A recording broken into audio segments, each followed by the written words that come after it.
2022. Amen. 2022. Lo thulo fane ngisho ezwakala ngoba futhi 2020 asimzwanga sekabuya kwesi2. Yabo 2022 unalo 2020 phakathi. So kuba ngazi ukuthi vele uthi 2022. Amen. Siyambonga Baba uNkulunkulu ngomusa wakhe kuyisibusiso ukuba sikwazi ukungena siubone unyaka omusha. Amen. Akukho kungcono akukho kunjani esikwenzile but kumusa it's just an indication yokuthi imandate esinikezwe yona ayikapheli. Hallelujah. Kulaba abanye inkosi ebathathile abanye ibathathe in the final and closing moments ka 2021 yabathatha inkosi akukona ukuthi abahlakaniphanga akukona ukuthi khona bangakwenzanga but inkosi ibonile ukuthi uhambo lwabo seliphelile. Glory be to God. Kungumkhuleko wethu ukuthi lo nyaka inkosi isibusise. Ngaphezulu kwabona konke nathi sihambe nenkosi ngokuthembeka kuze kube sekugcineni. Hallelujah. Mangabe khona even a small piece or part in us engazuphilela inkosi. Masingabeka izaba singabeka ama excuse ukuthi kungani singafuni ukuphilela noma ukukhonza inkosi. But asikhonze ngokuthembeka inkosi khona iyakusipha umvuzo osifanele. Amen. Glory be to God. Amen. Sese Sunday yokuqala onyakeni we have a series esibhizi nayo la sikhuluma khona about ibandla. Sizoyiqhubha nje amaviki ambalwa ngaphambi kokuba siqhubeke sidlulele kokunye ngokusizwa inkosi. Amen. Hallelujah. Njengoba kuyiSunday yokuqala mhlambe nje nami ngizothi fahla uyabona ngizame ukuthi noma ngasajulanga kusenandaba sesiyoyibona next week. Hallelujah. But sithole the introduction because la sizohlala khona sizobe sihleli nje encwadini yesambulo. Hallelujah. So if we have the introduction, then sambe semakhaya siyo digest the introduction, then we carry on ngeviki elilandelayo. Hallelujah. Bazalwane kuse unyaka omusha ngithanda ukuthi kini happy new year. Ngiyahlale ngasho unyaka omusha uJehova azabe nani. Unyaka wonke uNkulunkulu konke nikukhulekelayo nikufisayo nenicelayo uJehova azaniphe wona. Ngaphezulu kwakona konke Nkosi yomusa inenzele umusa. Hallelujah. Maqeda iniphe ukuthula. Amen. Siyabonga ke uBaba uNkulunkulu namhlanje uphinde wavula umnyango. Sibonga ukuphumelela kwenu bazalwane. Hleli njalo kuyisibusiso kuthina. Hallelujah. Amen. Kube nina beningekho kube nathi asikho. Amen. Ngoba itulo besozibeka zigcwale bese bengesize sishumayeze zizodwa. Amen. But for the mere fact ukuthi ukhona lalelayo kuyisibusiso lokho siyakuhlonipha lokho. We highly appreciate and kuhlezi kumkhuleko wethu ukuthi inkosi inenzele kahle, inkosi inibusise. Amen. Siyabingelela thu abazalwane abasibukela online, basibukela ku Facebook, abanye abazalwane basibukela ku YouTube ngelihle igama lika Jesu. Siyabulisa kubona. Hallelujah. Sithi inkosi yomusa kwangathela umusa nakulonyaka empilweni zabo ibenzele kahle.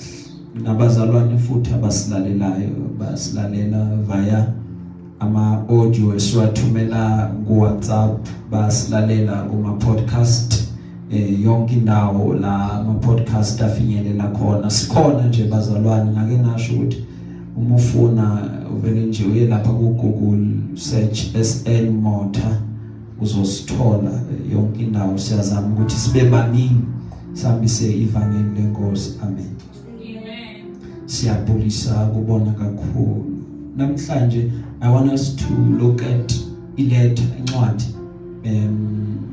ebhalelwa ibandla lase Efesu isihloko sanamhlanje that's why I see the letter to Ephesus amen incwadi ebhalwayo ibhalelwa ibandla lase Efesu a letter that is written to the Ephesians church because abazalwane laba se Efesu bebabizwa ngama Ephesians alithi so isencwadini yesambulo the book of Revelations chapter 2 verses 1 to verse 7 ncwadi yesambulo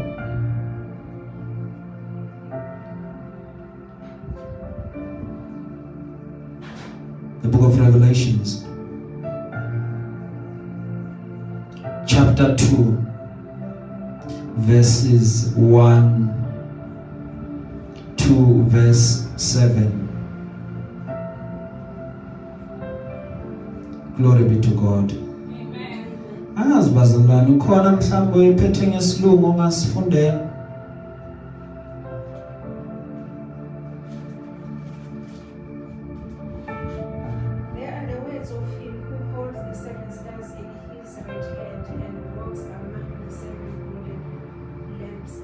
Yes. I know your deeds. I know your deeds, your hard work and perseverance.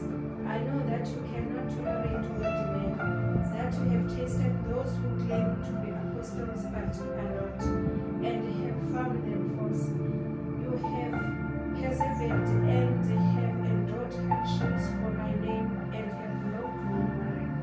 Yet I hold this against you, who have forsaken your first love. Remember the height from which you have fallen. Repent and do the things you did at first. If you do not repent, I will come to you and remove your lampstand from its place. But you have this in your favor. You hate the practices of the Nicolaitans, which is false. He who has an ear, let him hear what the Spirit says to the churches. To him who overcomes, I will give the right to eat from the tree of life, which is in the paradise of God. Amen. Amen. Siyabonga.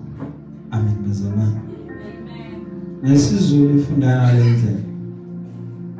Kuyingelosi yebandla lase Efesu loba ukuthi nanga kushoyo ophethe inkanyezi eziyisikhombisa esandleni sakhe sokunene right hand ohamba phakathi kwezinti zesibani eziyisikhombisa zegolide uthi ngiyayazi imisebenzi yakho nemizamo yakho nokubekezela kwakho nokuthi kawunakubamela ababi wabavivinya abazisho ukuthi bangabapostoli bangesiko wabafumana beqamba amanga nokubekezela wakhuthazela ngenxa yegama lami ngawukhathalanga kepha nalokhu ngawe ukuthi uliyekile uthando lwakho lwaqala ngakho ukhumbula lapho uwe khona phenduka wenza imisebenzi yaqala uma kungenjalo ngiyeza kuwe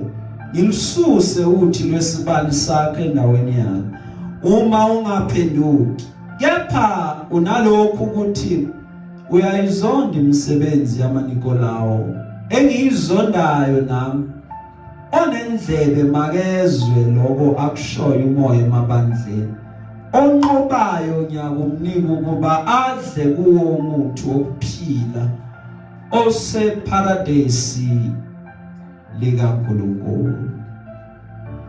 Glory be to God. Sizovala namehlo Sicele umzalwane oyedwa bese sikhulekela. Baba ninamandla uphilile khuluma nayo ithi silalele uNkulunkulu namandla wonke isifundise isiyale negama lenkazi ukuze bephathele. Amen. Siyabonga bazalwane. Amen. Amen. Umyalezo wanamhlanje, it's all about incwadi, the letter that is written, because you know ukuthi uma kubhalwa incwadi kune message esuka phakathi. So ngokuhamba kwesikhathi eindaweni eziningi incwadi azisabhalwa manje kulesikhathi esiphila kuso, but okwenzakalayo sekubhalwa ama-email. So i-email i-replace incwadi lebekade ibhalwa ngoba kuthiwa i-email iyashesha ifika fast la ithunyelwa khona. Incwadi ibekade ithatha isikhathi ukuthi ifike lapha ukuthi ifike khona. So lo myalezo esizofunda ubhalelwa ibandla lase-Efesu. Ibandla uma ulubuka kuona wonke amabandla akhona, amabandla ekukhulunywa ngawo encwadini yesambulo, it's ibandla eliloyal, ibandla elithembekile. You will remember uma sifunda iBhayibheli kunencwadi yabase-Efesu ebhalwa umpostoli Paul, ayibhalela ibandla lase-Efesu. Hallelujah. Amen. So that is the same bandla, the same church. Le bandla lase-Efesu yilona mphela elivela encwadini yesambulo. Kulamabandla uPaul awabhalela incwadi. Then lawa manye ayikho incwadi ekhona eBhayibhelini ephinde ikhulume ngale kusambulo. Amen. Hallelujah. So ibandla leli elibe uJesu akhuluma nalo direct ukuthi ibandla lase-Efesu lingelinye lamabandla engifuna ukukhuluma nalo. And uma ivula incwadi yesambulo ibandla eqala ukukhulunywe nalo ukuthi nina bandla lase-Efesu kunje. Amen. Incwadi yesambulo incwadi ebhalwa uJohane. Uma uyibhala usesiqhingini sasePatmos. So uma ebhala imfikela ezisambulo uyambulelwa ukuthi loba uthi, because uma uyifunda uzothola ukuthi kubhaliwe ukuthi loba uthi weJohane, loba uthi, yabo. That's why uma kwenye indawo bekhuluma athi ngangikumoya ngosuku lwenkosi ngabona. Ubona kanjani? Amehlo akhe asekhishiwe, ubona ngamehlo kamoya, bese uNkulunkulu uyabenebula umphamandla ukuthi akwazi ukuthi abhale, yize sebathi amehlo akhe mawakhishwe angasekho kuyena. Now kule incwadi ziwu7 ezibhalelwa amabandla. Every time you read about number 7, it's about number yokuphelela or the number of completion. So lamabandla lawa abhalelwayo asendaweni yase-Asia. Lithi iBhayibheli ase-Asia Minor. Hallelujah. uJohn usebenzisa ipattern A1 ye-literacy, which is the same pattern. Incwadi nencwadi ngendlela eqala ngayo uma eaddressa uqale akhulume about the angel of the church. Now the angel noma ingelosi yebandla, njengoba ashilathi loba ulobela ingelosi yebandla lase-Efesu, lokho kusho either umfundisi ophethe khona noma ingelosi that is overlooking umsebenzi owenzeka ebandleni lase-Efesu.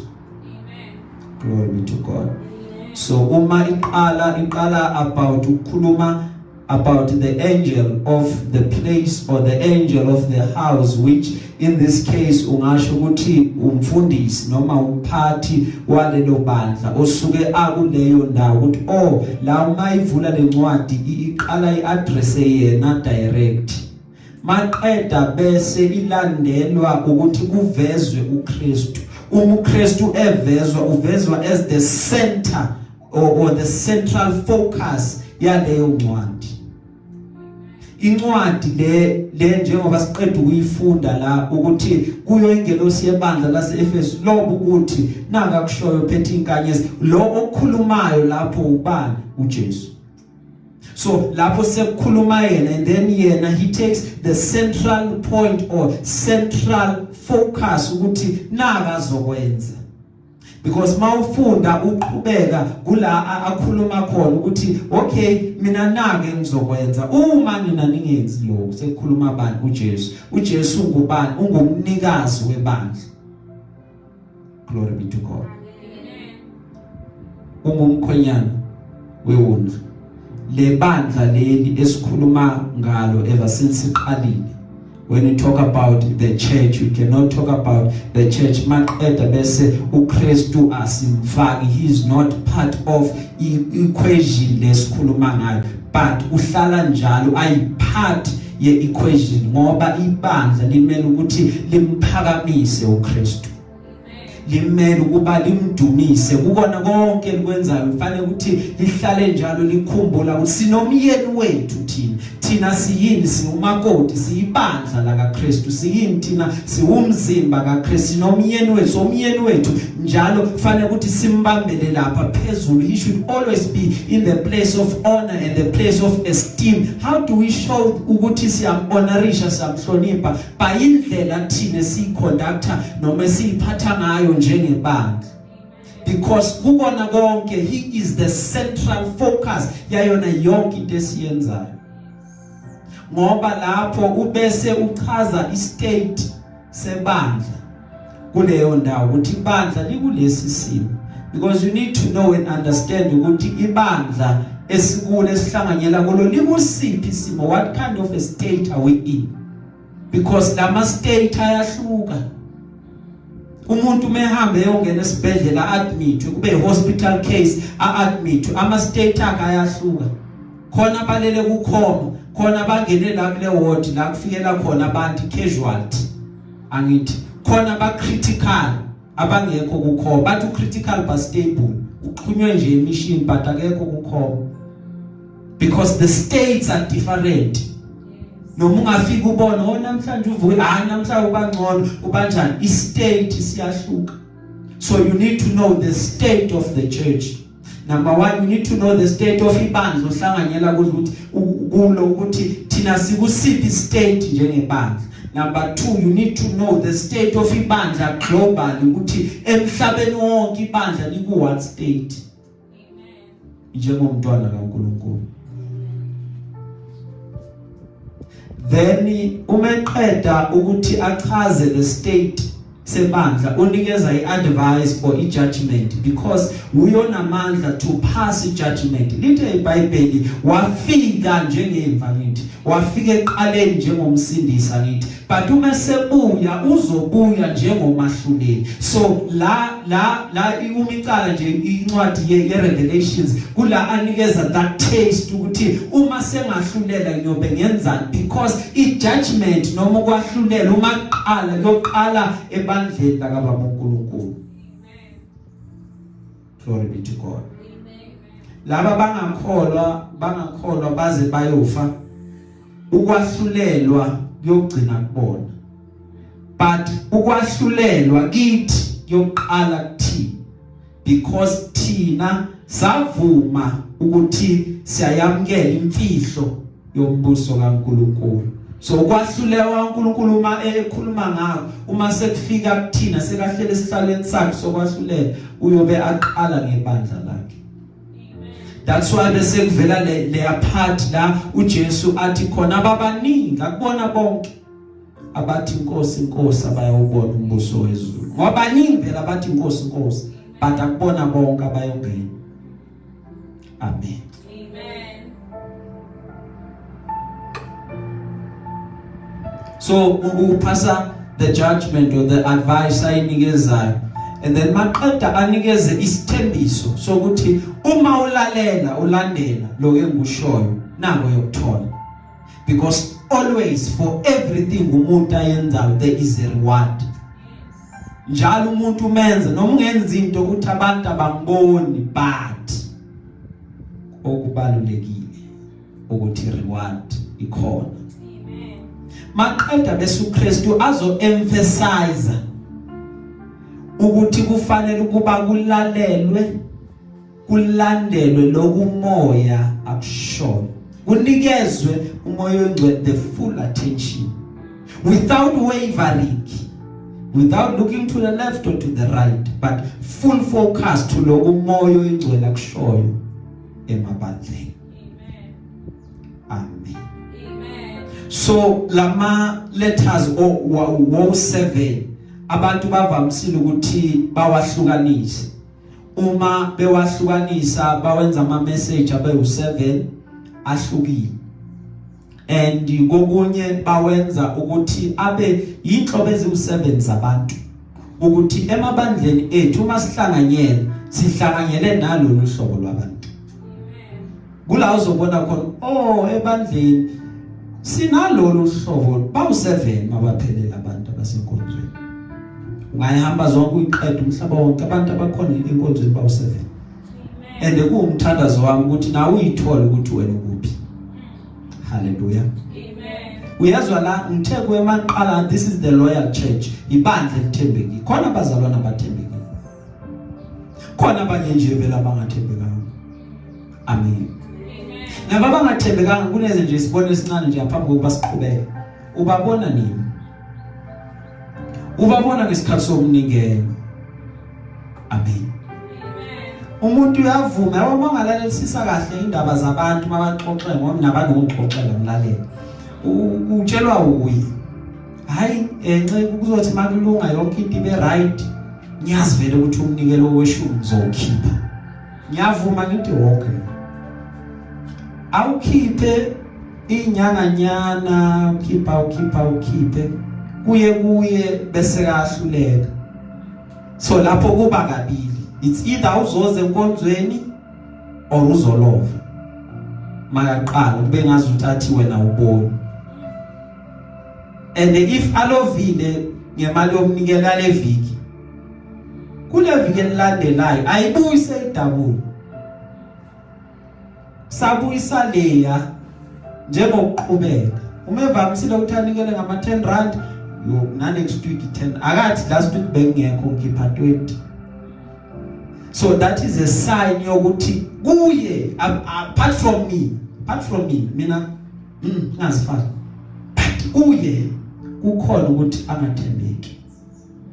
Othembekile uthi noma lovile kube ngicela uzoyilanda imali kule viki vele benginqumile ukuthi ngiyayikhipha imali yokweshumi na envelope bengicela ngikudlule ngapho uzoyithatha. Unjani lo thembekile? Ufaithful ukuthi noma ngayanga sengiyothumela. Amen. Amen. That one is faithful. That one is loyal to lento ayenza. Because loyalty yethu ibonakala lento encane. Then we miss the mark. Amen. Amen. Hallelujah. Amen. So you see here ibandla elithembekile. So noma umuntu ethembekile kukhona into ehamba elahlekele lebandla lelisikhuluma ngalo. Glory be to God. Amen. So bawu7 abantu. And njengoba bawu7 basebandleni ngifuna ukuthi uyithole ukuthi wena ukuphi. Ingabe uthembekile? Ingabe uthembakalanga na? Amen. Now umzimba kaNkulunkulu unamaphutha. Umzimba kaJesu unamaphutha, unama-spot, unama-blemish. Efanele ukuthi kuhamba isikhathi asuke lama spots and blemish. Uma ungathembakalanga ezintweni zenkosi kulungile. It's an opportunity yokuthi manje unyaka uyaqala bese uyathembeka. Glory be to God. Ayikho into in other words angeke izishintshe. If ever uNkulunkulu ufuna ukumbona ngenye indlela unyaka usaqala, uwe oseta izinto, uwe odecideayo ukuthi mina ngiyadecide ukuthi mina umnikelo wami uhamba ngale ndlela kulonyaka. Hallelujah. Uwe decideayo. Uma sinyuka ama level mawufuna ukumbona uNkulunkulu phela la ufanele unyuse level yokunikela kwakho. Glory be to God. If I want to see God, I must increase, because what I want is the increase from enkosini njalo. Angikwazi ukufika enkosini ngizothandaza le increase mara nama ngikhuphule. Ngoba nale mafamily mamele kube khona increase, anti uyatotoy, nyawo phansi nyawo phezulu. Bafake increase angithi. Bese uqhubeka usebenze ngenjabulo akithi efamily. Glory be to God. Anganciphi bazalwane lo amen, anganciphi. Ihamba kahle, ihamba lapho. Hallelujah. Amen. Bantwana uNkulunkulu, there are things now self that you must challenge yourself kuzona, so that you might see something different from inkosi. So lezi incwadi zikhuluma about ibandla, ukwenza izenzo ezenziwa ibandla. Ukuthi ibandla abazalwane endaweni ngokwahlwahlwa mabayihlole, because ukuhlanganyela kwakho kusho ukuthi zihlole mzalwane usaphethe yona noma seyihambe yahamba yalahleka.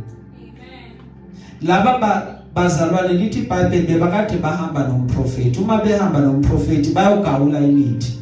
Uma begawula imithi lo munye uthi uyashaya imbazo lokusilver kwawele emanzini, kwasala umphini nje, kwasala igodo. Wathi maye lembazo yami beyibolekiwe. Then umprofeti wabuza wathi wele ku ngoba kuyenzeka in life uyitshela ukuthi usaphethe imbazo uyakaba kana dala imbazo yawela le wena usele nomphini kuphela. Amen. Amen. That is why noma uhlanganyela nabantu uhamba umhlanganyela nabantu, you will see ukuthi kulo imbazo ngathi ayiseko. Ngaphandle nje kokuthi ubajaja abantu bahlulele, but you can tell la uzozwa nje umuntu ekhuluma nathi ningavuthi kakhulu nakusaqala kanje, ukutshela ukuthi lo muntu ukutshela manje mina seniyabanda. Nawo mawuvutha kakhulu ukuthi ne possibility ukuthi ungahamba hambe usuyabanda. Glory be to God. Amen. So lithi ke iBhayibheli last funda khona, write these things to ibandla lase Efeso. Lo okhulumayo naku lokakushoyo. Lo okhulumayo uphethe inkanyezi eziyisikhombisa 7 stars esandleni sakhe saka right. Uhamba phakathi kwezinti zesibani eziyisikhombisa zegolide. If you will remember last week we touched indaba yokuthi labazalwana ababuya eMpumalanga ne babona ini ngenkathi behamba baya kuJesu, babona inkanyezi. So inkanyezi abakhanyisela indlela, bahamba bafika kaHerode, baholwa inkanyezi, bawemezela kaHerode khona usezelwa inkosi. Okay, bathi mabesuka kaHerode, bathi mabephuma bakhathi babona inkanyezi baqhubeka naye. So uJesu uphethe inkanyezi eziwu7 esandleni sakhe sakwa-right, because indalo yonke idalwe kuye, bemunye noNkulunkulu, engasiselanga ngaphandle umoya oyingcwele. Glory be to God. Bese lithi iBhayibheli uhamba phakathi kwama-lamp stands awu7 wegolide. Last week we touched ukuthi uJesu bamlethela igolide, so igold, silver and gold okwakhe, ingcebo yonke yakhe. So ingcebo asiceli kwenye indawo but sicela enkosini, because ingcebo yonke iphethwe uye, ungumnikazi wengcebo. So igolide always symbolizes number 1 ubukhosi, number 2 igolide symbolizes ukuceba, iwealth. So uhamba nje phakathi kwayo, maqeda bese uyakhuluma uthi imisebenzi yakho, imisebenzi yenu ngiyayazi, imizamo yenu ngiyayazi, because imizamo ihamba nemisebenzi. Maqeda bese bana nokubekezela, because konke lo kufanele ukuthi kuhambisana. Ukubekezela kwenu ngikubonile, ngiyakwazi. Maqeda uthi ngiyazi ukuthi anihlali ebantwini ababi,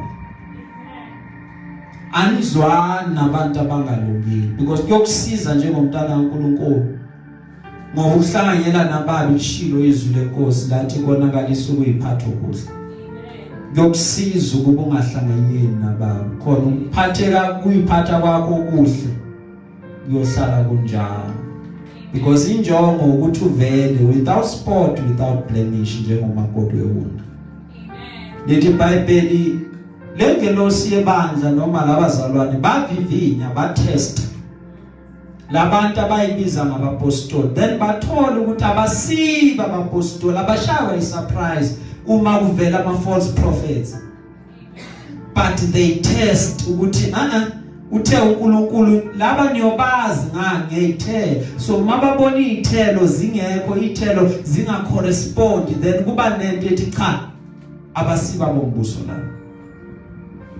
Glory be to God. So leli bandla was able to test because njengebandla we need to be able to test all the spirits ukuthi cha lesasiveli kuNkulunkulu. Amen. Then so bayibandla liseduze noNkulunkulu. Glory be to God. Lithi iBhayibheli bakhuthazela labazalwane noma lo mzalwane and ukhuthaze kanje ngenxa yegama lenkosi and inkosi yakubona lo zangakhathala endleleni ngoba le ndlela esihamba iyakhathaza yenza amandla phele kwesi sikhathi ugcina ungazi nokuthi uzothini but you have to press on for your understanding ukuthi umvuzo wethu ungaphesheya maqedwe uJesu mekhuluma athi naloku kuwe ngawe ukuthi uliyekile uthando lwakho lokuqala. What is the first love? Uma umuntu ethole into entsha akafani umuntu osenento asekayijwayele.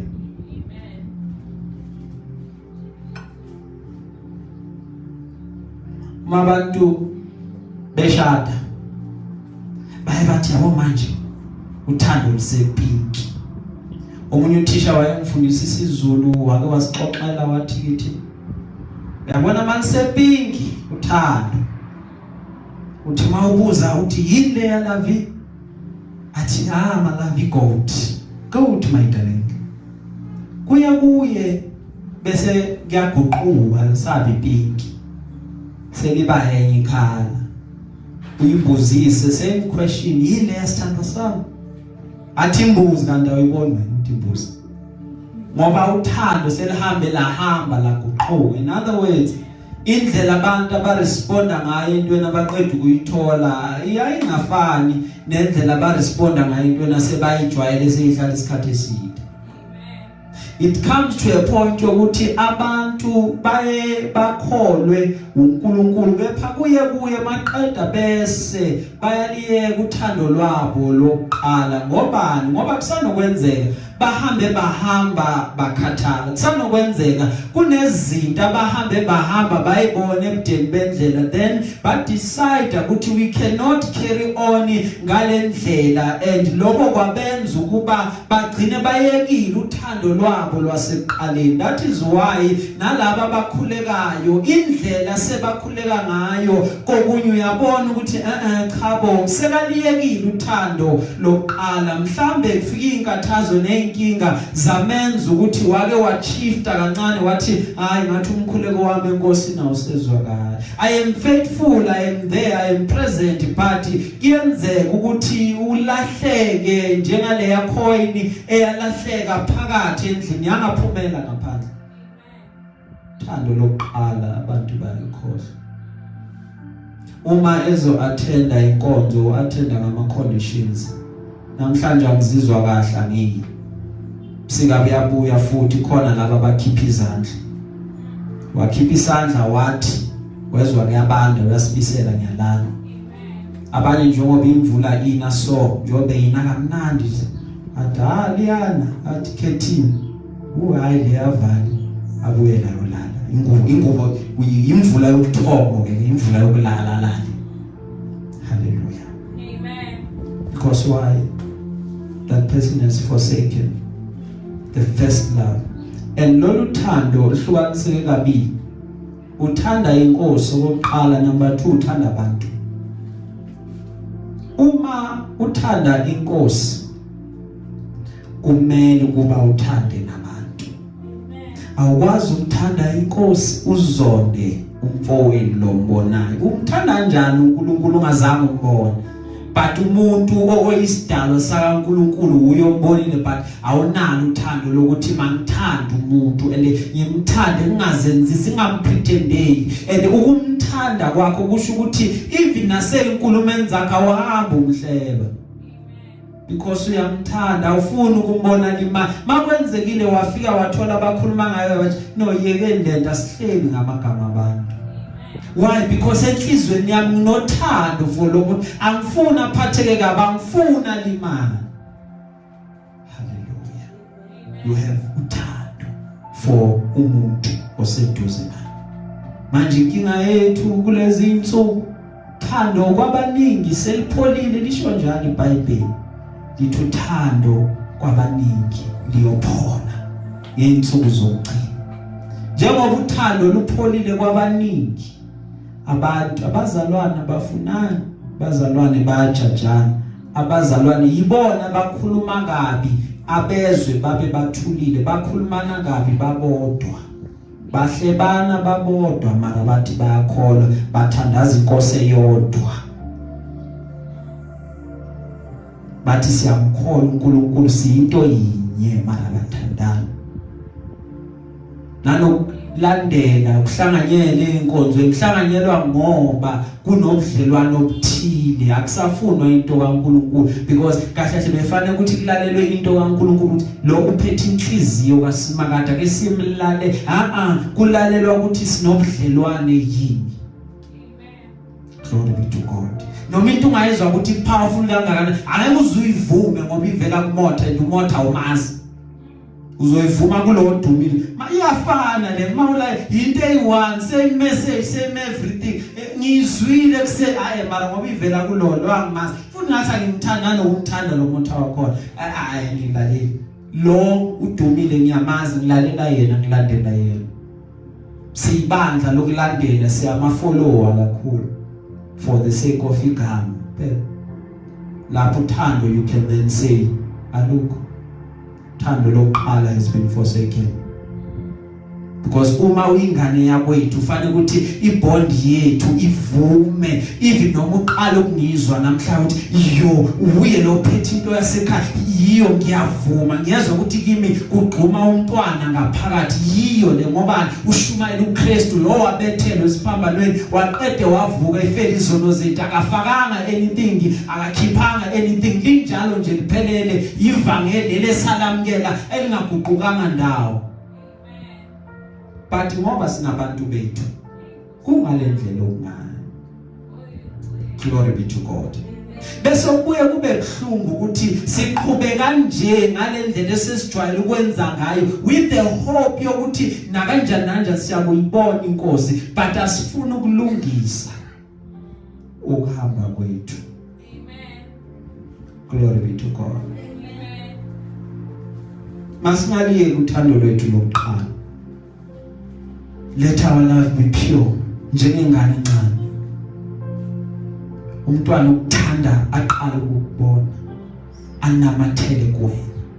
Asibe nalolo thando, singadictatelwa izimo, singaqala abantu ngokubuka kwamehlo, singabahlulela abantu, singabajaji, but sibathande. Hallelujah.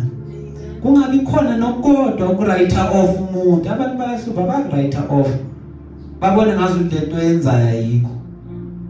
The day sebakubona ku TV bathi hayi siyamazwa, but lo ke abantu bangaboni ukuthi wenzayo, because yingabantu.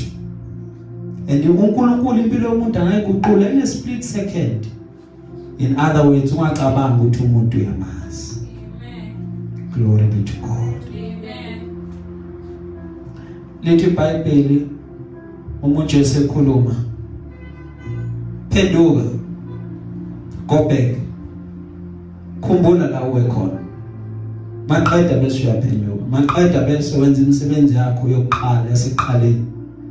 eqaleni bekade uthembekile, eqaleni bekade umthanda uNkulunkulu, eqaleni wanquma wathi ngiyayiphumela inkosi, kumnyama kubovu ngizoyikhonza inkosi yami, ngizoyenzela, ngizothembeka enkosini. Wawukade unaloko but kuhambe kwahamba ngenxa yokwenzeka kwezimo zempilo kwaba khona la kuguquka khona, but you still have a chance. Usengaphenduka, phenduka, because if ungaphenduka, uma ungaguquki, uma ungayivumi izono zakho, ngoba noma zibovu ziyathethelelwa, ziyahlanjwa zibe mhlophe, uma ungaphenduka khona okuzokwenzeka. Okuzokwenzeka nakho uJesu uzofika, umefika ebandleni, umefika kumzalwane, uzofika asuse uthi lwesibani endaweni yaso. If ungaphenduki, what does this mean? He will come and take the lampstand from its place, from its position. Maqeda bese uyahamba. What does it mean? It means ukuthi uma ungaphenduki, buyele kuthando lokuqala, first love. Yes, you are faithful. Yes, ukhona, siyakubona inkonzweni. Yes, uyahlanganyela, but short of God, short ukuphenduka, short of God, short ukubuyela kuthando lokuqala lwasekuqaleni. Indlela uNkulunkulu ebekade umthanda ngayo ngenkathi uqeda ukwamkela insindiso iyo lehambe yahamba yakulahle, short ukuthi ubuyele la. What does it mean uma ethatha isibani? Uzoqhubeka ukhonze, uzoqhubeka uhlanganyele, but inkazimulo yobithathiwe.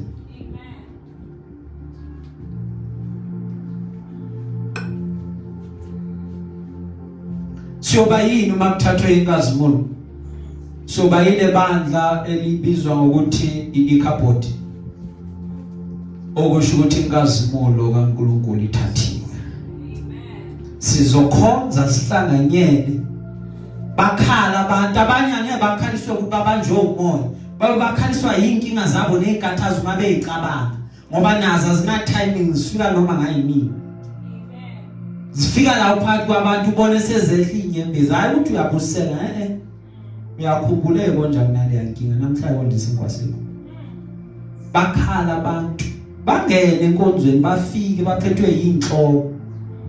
Mabaphuma baphuma inhloko zabo sesebhlungu, ngaguqukanga ndawo ngoba inkazimulo ayikho, inkazimulo ithathiwe. Noma singawakha amabhilidi abemahle, mawufika kunama aircon nomoya okuphephethayo, ehlobo ukhipha umoya obandayo, ebusika ukhipha umoya oshisayo, kunama carpet, mawubeka inyawo lakho ngathi liyatshobela bese liyaphuma, kunobukhazikhazi bonke ongabicabanga, libe likhulu ibandla, but yoba uyikhabhodi ngoba inkazimulo iyobe ingekho ngaphakathi kwaleyo ndawo. Ngobani? Ngoba sivumanga ukuthi inkosi siyaphenduka, sashona emadolweni, saguquke ezonweni zethu, saziyeka indlela zobumnyama, but sathi sizoqhubeka nazo ngoba inkosi ayiboni.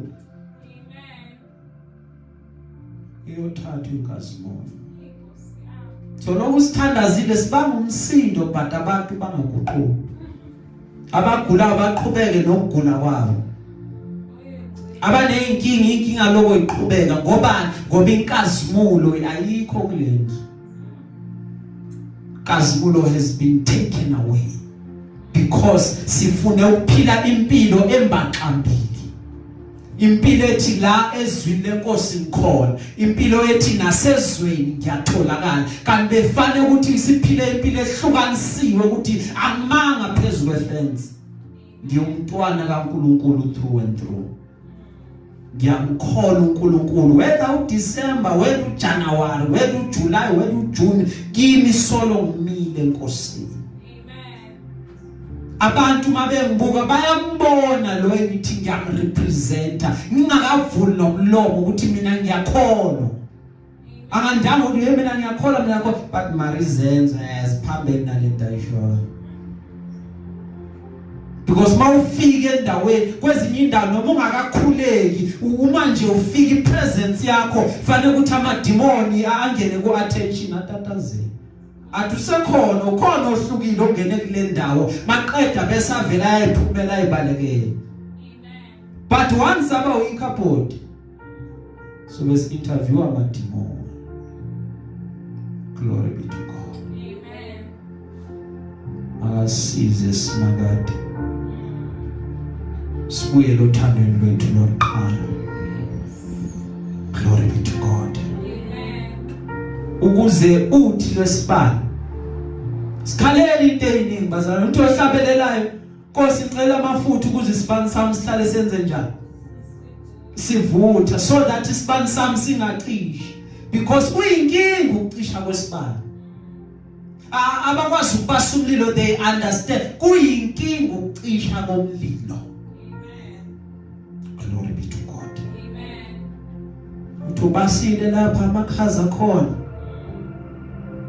faka inkuni zakho lapha uthayi ngathi uyeza lo mlilo faka amalahle boni kangabi livela lapha thela amalahle uthi uyalinda kancane uthi uyabheka ubona umlilo sowucimile ucimele manje lo mlilo ucime njani ke manje I understand uthi uyazama phinde uyawubasa phinde ucime futhi kuyinkinga ukucisha komlilo. Glory be to God. Amen. Sicela ukuthi sethi isibani sihlale sivutha. Glory be to God. Amen. Nkosi thela amafutha sihlale sivutha lingacishi ilanga lapho.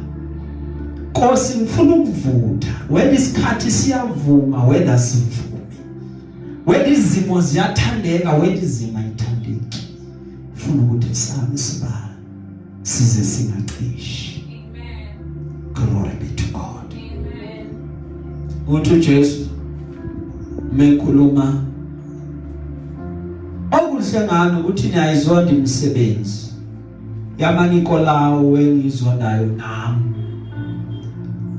Uma uzonda okungalungile kuhle lokho Nkosi ngiyathandeka.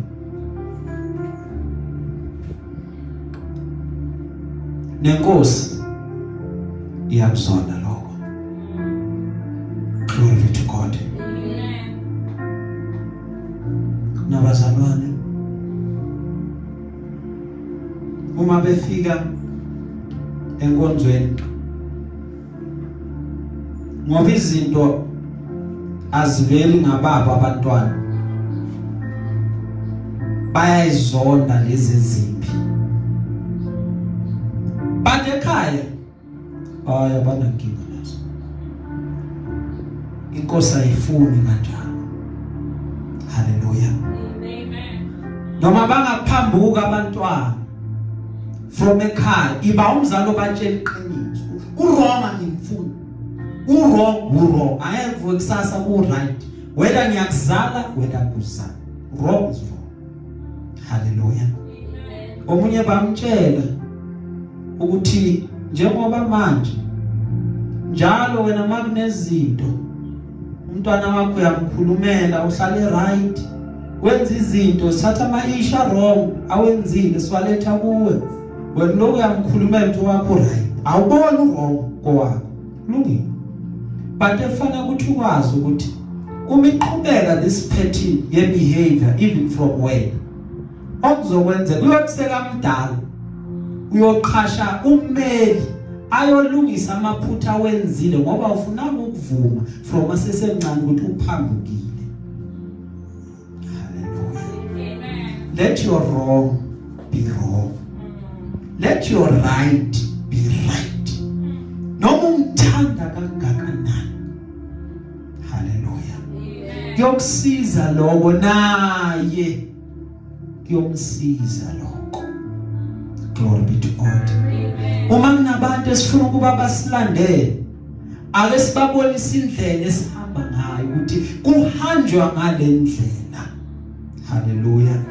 Thiwa ngelinye ilanga inkalankala yabuka abantwana bayo yathayi man why nihamba likeke nje nihambele emasayidini ngimtholi kahle oh man ake nihamba hayi inkalankala zahamba ngeke zahamba hayi ufuna nihambe ngiqonde hambe straight bathi mama asikwazi thina ukuhamba straight wathi ayinamhlolela bathi phela mama thina indlela yokuhamba siyibona ku akuhambe wena usikhona yaqala na inkalankala yathi iyahamba nayo yahambela esayidini bathi abantwana uyabona so kushuthi thina sifunde wasiyaze into uma sifuna laba basilandelayo balandele into eqondile masiqonde noma kungaboni umuntu.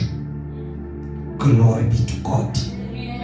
Singenzi izinto sithi sifihlela abazalwane labesihlangana nabo because rest assured inkazimulo iyothathwa kubonakala ukuthi la inkazimulo ayisekho but umuntu uqhubeka nje ngama emotions uqhubeka nje ngoba athi into ngiyayazi abanye baqhubeka nje ngoba athi angifuni ukuhlulwa bawazi ukuhlala phansi awazi ukuthula sithi Shumayele saqeda avela zongeza ayiqale phansi yonke le isidingo singekho. Hallelujah. Abanye babizwa woza buyizothandaza afika Shumayele ngoba ufuna ukuyibonakalisa. Glory be to God. Never find yourself wenza into efana ukuthi ungayenzi uma isidingo singekho sikho siyabonga Nkosi izawuthela umusa masikhona sizakwenza. Hallelujah. Verse lokugcina before sifika kulo uthi uJesu zondani imisebenzi yobumnyama nami ngiyayizonda njengoba niyizonda ngiyathanda ke kakhulu ngoba ngiyayizonda imisebenzi yobumnyama ekugcineni athona indlebe makezo lokakushoya umoya emabandleni. Hallelujah. Manje Jesu usho njani uthona indlebe makezo lokumoya akushoya emabandleni ngoba Jesu bengithi ziyi2 ezami nawu neziyi2. Hallelujah. Enzoyi2 ziyasebenza maluthi lona endlebe makezo lokumoya akushoya emabandleni so akusho ukuthi maba neindlebe eziwu2 baye abanye abezwe abaneindlebe eziwu2 baphakathi ebandleni. Kufuneka indlebe enjani kanti kufuneka indlebe kamoya esensitive to izinto zakamoya. Umoya uthi hayi lezi zinto. Glory be to God. Ukuzibone lento ukuthi umuntu endlebe kamoya kuba njani uthi uhlele ekhaya usenza i-devotion yakho yokufunda izwi ulifunde izwi uthi wow namhlanje uNkulunkulu ungambulele nayi indaba ulifunde incwadi yeSambulo chapter 2 from verse 1 to 7 wehle nayo uthi amen baba hayi Nkosi yakhuluma usuke uthi namhlanje sengiyenkonzweni yonke kungakhulunywanga ufike uhlale enkonzweni uthi sengihlanganyele nabangcwele inceke ifike phambi kwakho ithi azivule incwadi yeSambulo chapter 2 verse 1 to 7 bese kuba nento econnecta onyizwile lento ngenkathi ngumoya ngoba indlebe yami eyakamoya ukuthi kulesi sikhathi kule season umoya ukhuluma nganami mangihlale meditate on it. That is how the ear kamoya isebenza nayo. Glory be to God. Uthuhleli nabantu uhlanganyele mhlambe bakumemile emcimbini ukuthi wozosijoina kube nalento etsuku uhambe uthi uyayiziba lento ithi sukuma uhambe isikhathi sokuhamba maqeda bese uyasuka uyahamba bese emva kwaloyo mcimbi bakuthola ikhona bathe emva kwakho ayikusale konakala abantu into abanimazane uyincedile ngokuhamba bese uthi baba ngiyabonga because ngilalele lento ethi sukuma uhambe because omunye angeke azayibona angeke azayi-understand yini lesayithe suka manje uthi ufika phakathi kwabantu bahlanganyele bayakhuluma bakwazi nawe vele ukuthi uthanda ukukhuluma wathola itiya namakhekhe or ijuice ziyaqala ziyaphuma indaba but kube nento ethi thula namhla thula bathi wena uthini ngifakaza umhlolo bathi thula ithi thula ungakhulumi uvela uthule ngoba ulalela yena. Glory be to God. Amen. But after sewuthulile wena kusale kona ngani bese uthi baba ngiyabonga ngoba uhlala ukhuluma into engakuzwa onendlebe akakuzwa lokumoya kushoyo emabandleni. Amen. Size singamcishi umoya oyingcwele umesebenza ebandleni. Glory be to God. Sesicina ke bazalwane uthi uJesu nasi sethembiso uthi uJesu onqobayo ngiyakumnika ukuba adle kuwo umuthi wokuphila oseparadise likaNkulunkulu. Onqobayo ngiyakumnika amalungelo, the rights to eat emthini wokuphila oseparadise. Lithe iBhayibheli laba batshaliwe endlini kaNkulunkulu nasekudaleni baqhubeka bathele ithele ngoba batshaliwe endlini yenkosi. Athi uJesu onqobayo ngiyakumnika ukuba adle kumuthi wokuphila. In other words, empilweni yakhe there will be abundance in his or her life because unqobile. Sibizelwe ukuba sizonqoba. We are called to overcome. We are called ukuthi sizoba victorious ezimeni nasezintweni. Funa ukuthi kuwe unyaka uqalile kuyilanga lesithu namhlanje yiba umzalwane onqobayo. Yiba umzalwane okwazi ukuthi kunezinto ezakushaya kulonyaka esibuya kuwo, kunezinto ezakulimaza zakubeka phansi, but this year rise up and overcome, uzinqobe zonke ngoba onqobayo uyaphiwa ukuthi adle. Ithi kulonyaka I'm going to be victorious. Ngiyonqoba konke okuzofika kuzongchallenge. Why? Because ngadalelwa ukunqoba. Glory be to God. Amen. Sizovala namehlo. Then I say this short prayer. Unyaka usaqala. uNkulunkulu uzohamba nathi. Father, in the name of our Lord and Savior Jesus Christ, nanti fa lakho Nkosi naba bantwana bakho size kuwe besingazi namhlanje ukuthi uyokhuluma nalendlela. Sibonga indlela okhulume ngayo, khona la kulunge khona, khona la usiguqule khona Nkosi, nala singahamba kahle khona sizothuma sibuyele emuva, sibuyele emakhaya, sifike silungise lempilo uNkulunkulu wami sinikwe uwe, lempilo siphiwe nguwena. Siyakhuleka ukuthi yigcine uyilonde, usisize endleleni yonke. Here we are, siyimisele ukuphenduka, siyimisele Nkosi ukuqala kabusha, siyimisele uNkulunkulu wami ukuba sibuyele kuthando lwethu lwaqala. Siyakhuleka ke moya ongcwele ukuthi sisize endleleni yonke, size singaphambuki kwizimiso zakho simakade. Ngegama elinamandla lika Jesu waseNazaretha, kwizona zonke izimo ezidlula kuzona, sikhulekela amandla okunqoba. Baba senze sinqobe. For you have said ezwini lakho, onqobayo uyakumenza ukuba adle emthini wokuphila. Father, we thank you for abundance. Baba sibonga impilo echichimayo empilweni zethu. Baba sibonga ibusiso unyaka usaqhubeka. Senzele kahle. Usikhumbule Father God Almighty. Usambele ngaphambili kubona konke. ngelihle igama lenkosi lethu Jesu waseNazaretha. Siyabonga simakade ukuthi namanje usuzwile.